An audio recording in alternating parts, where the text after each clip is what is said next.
iz Skala, vi pratite našu emisiju Vida TV.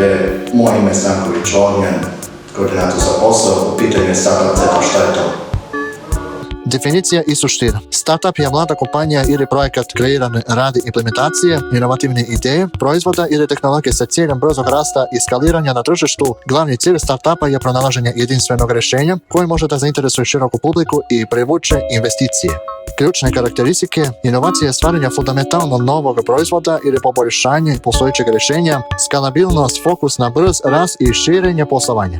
Rizik, rad u uslovima visoke neizvjesnosti i mogućih financijskih poteškoća, fleksibilnost, brzo prilagođavanje promjenama na tržištu i donošenje odluka, atraktivnost investicija, potencijal za privlačenje spoljnih investicija.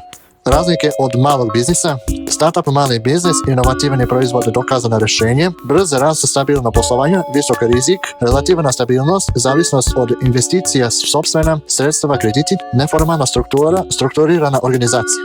Glavne vrste startupova: jednorozi dostižu vrednost od $1 milijardu i više. Uber, Airbnb. Lifestyle startupovi kreirani za realizaciju ličnog projekta. B2B startupovi rješavaju poslovne probleme. Tehnološki startupovi fokus na inovativni razvoj. Društveni startupovi rješavaju društvene probleme.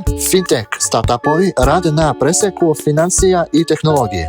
Prednosti i mane: prednosti, visok potencijalni rasta, mogućnosti promjene tržišta, privlačenje investicija, kreativna sloboda. Mane: visoka neizvjesnost, nema brzog prihoda, zavisnost od finansiranja, velikog opterećenja tima.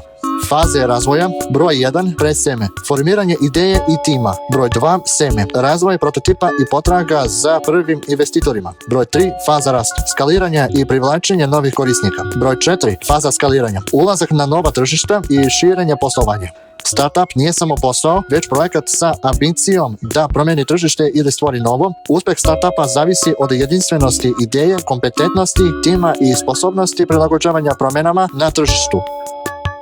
Ukoliko se svidio ovaj video na naš YouTube kanal Startupa, stavite like, kliknite na zvončiće i subscribe na kanalu, zapratite naš Facebook, Instagram, YouTube, TikTok i Twitter.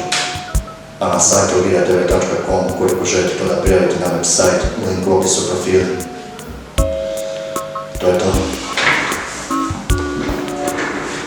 To je to za danas u predivnom forum. Super.